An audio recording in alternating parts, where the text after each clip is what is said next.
আসসালামু আলাইকুম রহমতুল্লাহ। ষষ্ঠ শ্রেণীর প্রিয় শিক্ষার্থীরা কেমন আছো? সবাই আশা করি অনেক ভালো আছো। তোমাদের 2025 সালে নতুন বই দেওয়া হয়েছে, ইতিমধ্যে তোমরা জানো, বাংলা, ইংরেজি, গণিত। তো গণিত বিষয়ে ষষ্ঠ শ্রেণী তোমাদের 2025 শিক্ষাবর্ষের জন্য পরিমার্জিত যে বইটি দেওয়া হয়েছে। তো আজকে হচ্ছে আমরা প্রথম অধ্যায় নিয়ে কথা বলবো, এবং প্রথম অধ্যায়ের মধ্যে তোমাদের যে বিষয়টি দেওয়া আছে সেগুলোর মধ্যে হচ্ছে তোমাদের কিভাবে কি করতে হবে, অর্থাৎ স্বাভাবিক সংখ্যা এবং ভগ্নাংশ নিয়ে আলোচনা করব। ঠিক আছে, প্রথম অধ্যায়।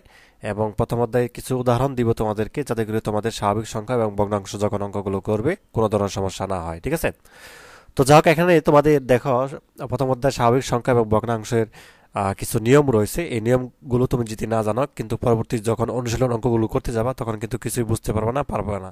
ঠিক আছে, তো যাই হোক, এখানে দেখো, আমরা একটু দেখি যে প্রাচীন মানুষ বিভিন্ন বস্তু বা জিনিস গণনা করতে গিয়ে প্রথম সংখ্যার ধারণা পেয়েছিল। ঠিক আছে, তো প্রথম থেকে কম সংখ্যক বস্তু গুনতে হতো, কিন্তু সভ্যতার বিকাশের সাথে সাথে বেশি সংখ্যক জিনিস হিসাব প্রয়োজন দেখা যায়। সেখান থেকেই নানা রকম পৈতৃক বা পদ্ধতির মাধ্যমে মানুষ গণনার আরও সহজ ও কার্যকর উপায় খুঁজে বের করে। যেহেতু এই সংখ্যাগুলো গণনার প্রয়োজন সৃষ্টি হয়েছিল, তাই এদেরকে গণনাকারী বা স্বাভাবিক সংখ্যা বলা হয়। তো এখন স্বাভাবিক সংখ্যা কোনগুলো? 1 2 3 4 5, এভাবে, মানে এভাবে চলতে থাকবে। ঠিক আছে, বা 1 2 3 4 5 6 7, একই কথা। তো এগুলো হচ্ছে স্বাভাবিক সংখ্যা, মানে নাম্বার, অর্থাৎ ন্যাচারাল নাম্বার। এই দেখতে পাচ্ছ 1 2 3 4 5 6 7 8, এভাবে চলতে থাকবে আর কি। এগুলোই কি আমরা স্বাভাবিক সংখ্যা বলি। আচ্ছা, তাহলে আমাদের এখন আমরা যদি, অর্থাৎ 1.1-এ যেটি দেওয়া আছে অঙ্কপাতন। আচ্ছা, অঙ্কপাতনটা কি যদি আমরা একটু বোঝার চেষ্টা করি, সেটা হচ্ছে যে পাটিগণিতে 10টি প্রতীক দ্বারা সব সংখ্যায় প্রকাশ করা যায়। কিরকম? এই প্রতীকগুলো কি 1 2 3 4 এভাবে শূন্য। ঠিক আছে, মানে যে 1 2 3 4 5, অথবা তুমি যে 0 থেকে 9 পর্যন্ত আর কি, এগুলো কি তোমাদের পাটিগণিতে 10টি প্রতীক দ্বারা সব সংখ্যা কি প্রকাশ করা যায়। তো এগুলোকে অঙ্কও বলা হয়, আবার এগুলো সংখ্যাও। তো শূন্য ব্যতীত বাকি সংখ্যাগুলো স্বাভাবিক। ঠিক আছে, শূন্যটা কিন্তু তোমাদের স্বাভাবিক না, আর 1 2 3 4 এগুলো কিন্তু স্বাভাবিক। এদের মধ্যে প্রথম 9টি প্রতীকে সার্থক অঙ্ক, মানে যে 1 থেকে 9 পর্যন্ত প্রথম 9টি হচ্ছে তোমাদের প্রতীক সার্থক অঙ্ক, এবং শেষেরটি শূন্য বলা হয়। সংখ্যাগুলোর স্বীকীয় এবং নিজস্ব মান যথাক্রমে 1 2 3 4 8 এবং 9 ও 0 আর কি। তো তারপরে হচ্ছে আমরা, এগুলো হচ্ছে আমাদের একটু পড়ে নিতে পারো তোমরা। তো দেশীয় সংখ্যাপটন রীতি, যেটি আমরা একটু দেখি, যে আমরা পূর্ববর্তী শ্রেণীতে, মানে হচ্ছে পঞ্চম শ্রেণীতে আর কি, দেশীয় রীতি অনুযায়ী গণনা করতে শিখেছি। তো এই রীতিতে সংখ্যার ডান দিক থেকে প্রথম, দ্বিতীয়, তৃতীয় স্থান যথাক্রমে একক, দশক, শতক প্রকাশ করে। তো চতুর্থ, পঞ্চম, ষষ্ঠ, সপ্তম, অষ্টম স্থানকে যথাক্রমে হাজার, অযুত, লক্ষ, নিযুত, কোটি বলা হয়। আচ্ছা, যে এটা এটা খেয়াল করলে বুঝতে পারবা, যেমন এই যে একক, দশক, শতক, হাজার, অযুত, লক্ষ, নিযুত, কোটি, তাই না? আর প্রথম, দ্বিতীয়, তৃতীয়, চতুর্থ, পঞ্চম, ষষ্ঠ, সপ্তম, অষ্টম। ঠিক আছে, এখন মনে হয় বুঝতে পারতেছ উদাহরণ বলার পরে। তো আমরা যদি একটু নিচের দিকে তোমাদেরকে দেখাই, আসলে যে উদাহরণের হিসাবে আমরা যদি, এখানে একটা দেওয়া আছে, কমা বসিয়ে কথায় লেখো। ঠিক আছে, এরকম ভাবে, যেমন একক, দশক, শতক, হাজার। একক, দশক, শতক, শতকের করে একটা কমা দিয়ে দিলাম। সংখ্যাটির ডান দিক থেকে 3 গড় পরে কমা, এবং এরপর 2 গড় পর কমা, এবং বসালে আমরা পাই এই যে একক, দশক, শতক, মানে 321 পেলাম আর কি।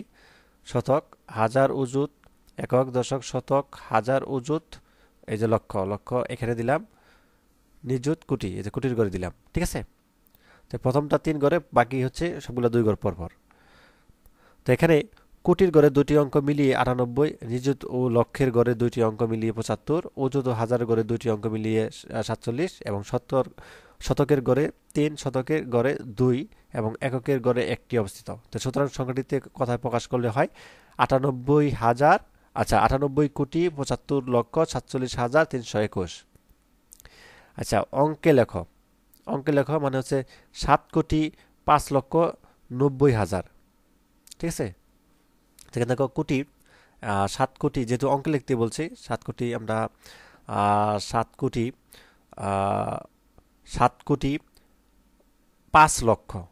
ঠিক আছে, 5,90,000 এবং 7, একক, দশক, শতক, হাজার, এই যে 90,000 হতে হবে কিন্তু। ঠিক আছে, হাজার, অযুত, আচ্ছা একক, দশক, শতক, হাজার, অযুত, লক্ষ, অযুতের পর কি, এই যে লক্ষ, 5 লক্ষর কথা বলছি, লক্ষ, নিযুত, কোটি, যে 7 কোটি।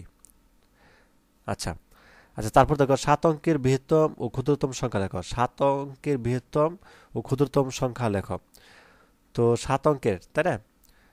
7 অঙ্কের বৃহত্তম ক্ষুদ্রতম সংখ্যা, 1 অঙ্কের বৃহত্তম সংখ্যা 9। তাহলে অঙ্কপাতের যে কোনো অবস্থানে 9 এর স্থানের মান বৃহত্তম হবে। তাহলে 7টি 9 পর পর লিখলেই 7 অঙ্কের বৃহত্তম সংখ্যা পাওয়া যাবে। এই যে এরকম ভাবে তুমি 7টা 9 লিখলে কিন্তু 7 অঙ্কের বৃহত্তম হয়ে গেল। 7 অঙ্কের কথা বলছে 9। এখন ক্ষুদ্রতম, ক্ষুদ্রতম মানে কি, 1 দিয়ে তুমি বাকি হচ্ছে শূন্য দিবা, তাহলে কি ক্ষুদ্রতম হয়ে গেল। যেমন ক্ষুদ্রতম অঙ্ক হলো 0। তাহলে বৃহত্তম মানে কত, 9, আর ক্ষুদ্রতম মানে 0।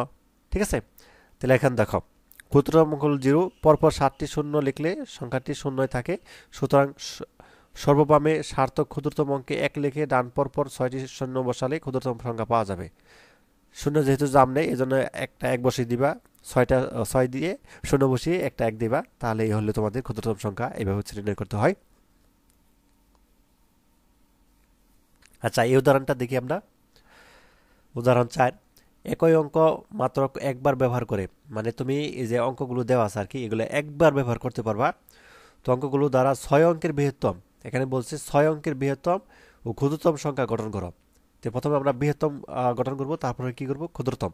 কিরকম দেখো, প্রথমে দেখো বড় থেকে আমরা ছোট সাজাবো। প্রথমে এখানে সবচেয়ে বড় কোনটা, 8। তাহলে 8 গ্রেটার দেন কত, 7 greater than 5 greater than 4 greater than 3 greater than 0। ঠিক আছে, তাহলে আমরা বড় থেকে মানে বৃহত্তম, যেহেতু প্রথমে সাথে বলছি যে একই অঙ্ক মাত্র একবার ব্যবহার করে, এই যে অঙ্ক একবার ব্যবহার করে আমরা প্রথমে বৃহত্তম ও পরে ক্ষুদ্রতম সংখ্যা সাজাবো। এবার দেখো আবার ক্ষুদ্রতম যদি সাজাই, তাহলে শূন্য আসবে আগে, শূন্যর পরে তারপরে গ্রেটার দেন 3 বড়, তারপরে 3-এর চাইতে আমাদের 4 বড়। ঠিক আছে, তারপর 4-এর চেয়ে 5 বড়, 5-এর চাইতে 7 এবং 8 বড়। বুঝতে পারছো? আচ্ছা, ষষ্ঠ শ্রেণীর প্রিয় শিক্ষার্থীরা, তোমাদের জন্য একটা অ্যানাউন্সমেন্ট, সেটা হচ্ছে এসিএস ফিউচার স্কুল থেকে। তো এসিএস ফিউচার স্কুলে অ্যাডমিশন কার্যক্রম শুরু হয়েছে। তো এই ভিডিওটির ডেসক্রিপশনে লিঙ্কটা দেওয়া আছে। তো সেখানে প্রবেশ করার পর তুমি ক্লাস 6 এখানে ক্লিক করবা, এবং এখানে ক্লিক করার পর এখানে একটা ডেমো একটা ভিডিও রয়েছে তোমাদের জন্য, সেটা হচ্ছে দেখে নিতে পারো। এবং ক্লাস 6 বা ষষ্ঠ শ্রেণীর জন্য সকল শিক্ষকের এখানে তালিকা দেখতে পাবা, কোন বিষয়ে ক্লাস নেবে তোমাদের। এবং তোমাদের প্রতি বিষয়ের একাধিক অভিজ্ঞ শিক্ষক রয়েছে, এবং কোর্স সিলেবাসটা এখান থেকে ডাউনলোড করতে পারবা। এবং এখানে তোমাদেরকে কি বিষয়, বাংলা, ইংলিশ, জেনারেল ম্যাথ বা সায়েন্স, আইসিটি, এগুলো বিষয় তোমাদেরকে পড়ানো হবে। একই সাথে কোর্স সম্পর্কিত প্রশ্নগুলি রয়েছে, কোর্সটা কিভাবে করবে বা ক্লাস কবে থেকে শুরু, 10 জানুয়ারি থেকে, অর্থাৎ ক্লাসগুলো কিভাবে হবে, কোর্স ফিটা কিভাবে পরিশোধ করবে, এখানে লেখা আছে। তো ভর্তি হতে হবে, ভর্তি হলে লেখা আছে ফোন নাম্বার দিবা, যে কোনো একটা ফোন নাম্বার দিলেই হবে, তোমার বা তোমার অভিভাবকের যে কোনো একটা ফোন নাম্বার দিয়ে ওটিপি দিয়ে যাবা। 6 সংখ্যার ওটিপি যাবে, ওটি বসিয়ে তুমি তোমার তথ্য দিয়ে পাসওয়ার্ড দিয়ে এখানে হচ্ছে ভর্তি হয়ে যাবা, এবং পরবর্তী তোমার পছন্দের কোর্সটা হচ্ছে এখান থেকে এনরোল করে ফেলবা। ঠিক আছে। আচ্ছা, এরপরে হচ্ছে আমাদের এটা গেল। তারপরে হচ্ছে তোমাদের এখানে দেখো আন্তর্জাতিক গণনা পদ্ধতি, সেটা কীরকম। যেমন এই পদ্ধতিতে একক থেকে মিলিয়ন পর্যন্ত স্থানগুলো নিচের নিয়ম পরপর এইভাবে সাজানো হয়। কীরকম, একক, দশক, শতক, হাজার, মিলিয়ন, ঠিক আছে, বিলিয়ন। তো একক, দশক, শতকের গড়ের অঙ্কগুলো আমাদের দেশীয় রীতিতে পড়া ও কথায় প্রকাশ করা হয়। আর শতকের গড়ের বাম দিকের গড়টি হাজারের, এবং হাজারের গড়ে অনূর্ধ্ব 3 সংখ্যা অঙ্ক বিশিষ্ট সংখ্যা লেখা যায়। যে সংখ্যা লেখা হয় তত হাজার পড়া হয়। যেমন উপরের প্রদত্ত ছকে হাজারের গড় লিখতে সংখ্যাটি প্রকাশ 11 এবং পড়তে হয় 21, 11, হাজার। তো হাজারের গড়ের বাম দিকের গড় মিলিয়নের, এবং গড়ে অনূর্ধ্ব 3 সংখ্যা বিশিষ্ট লেখা যায়। তো যে সংখ্যা লেখা হয় তত মিলিয়ন পড়া হয়। ঠিক আছে, যেমন ছকে লিখিত সংখ্যা হলো 21, 11, 111 আর কি, এবং পড়তে হয় 111 মিলিয়ন। তো মিলিয়নের গড়ের বামের গড় বিলিয়নের, যে সংখ্যা লেখা হয় তত বিলিয়ন পড়া হয়। যেমন ছকে লিখিত সংখ্যা হলো 111 এবং পড়তে হয় 111 বিলিয়ন। এখানে দেখো দেশীয় আন্তর্জাতিক গণনা রীতির পারস্পরিক সম্পর্ক কিরকম। এখানে দেখতে পাচ্ছ একক, দশক, শতক, হাজার, হাজারের গড়, হাজার অযুত লক্ষ আর কি, নিযুত কোটি, মিলিয়ন এবং বিলিয়ন। 1 মিলিয়ন সমান কি 10 লাখ, আর 1 বিলিয়ন মানে কি 100 কোটি। এই দুটো মুখস্থ রাখবা। ঠিক আছে, যদি বলে 1 মিলিয়ন সমান কত, তাহলে বলবা 10 লক্ষ, আর 1 বিলিয়ন সমান কত, 100 কোটি। এখানে দেখো আন্তর্জাতিক পদ্ধতিতে কথায় লেখো, এটা হচ্ছে আন্তর্জাতিক পদ্ধতিতে কথা লিখতে বলছে, তাহলে আমরা এইভাবে লিখতে পারি। আচ্ছা, 204 মিলিয়ন 340 মিলিয়ন 432 হাজার। ঠিক আছে, উদাহরণ যেমন 5 মিলিয়ন কত, 5 মিলিয়ন ওই যে 500 কোটি, আহ, দুঃখিত, 5 মিলিয়ন হবে তোমাদের 50 লক্ষ হবে, ঠিক আছে। 1 মিলিয়ন যদি তোমাদের হয়, আচ্ছা, 1 মিলিয়নে 10 লক্ষ যদি হয়, যেখানে আমরা যদি দেখি, তাহলে 5 মিলিয়নের কথা হবে 50 লক্ষ হবে, তাই না? আর 500 কোটিতে কত বিলিয়ন হবে? 500 কোটিতে, 500 কোটিতে হবে 5 বিলিয়ন, ঠিক আছে। 1 মিলিয়ন সমান 10 লক্ষ, তাহলে এটা তোমরা যদি গুণ করলে হবে 5 দ্বারা, তাহলে 50 লক্ষ হয়। আর 100 কোটিতে তোমরা জানো 1 বিলিয়ন, তাহলে এটাতে তুমি যদি ভাগ করো তাহলে 500 কোটিতে হবে তোমাদের 5 বিলিয়ন। তো যাই হোক, এই ছিল আজকের মতো। তো পরবর্তী ক্লাসে হচ্ছে আমরা অনুশীলন 1.1-এর যে অঙ্কগুলো আছে সেই অঙ্কগুলো করব। তো ধন্যবাদ সবাইকে এই ভিডিওটি দেখার জন্য। আল্লাহ হাফেজ।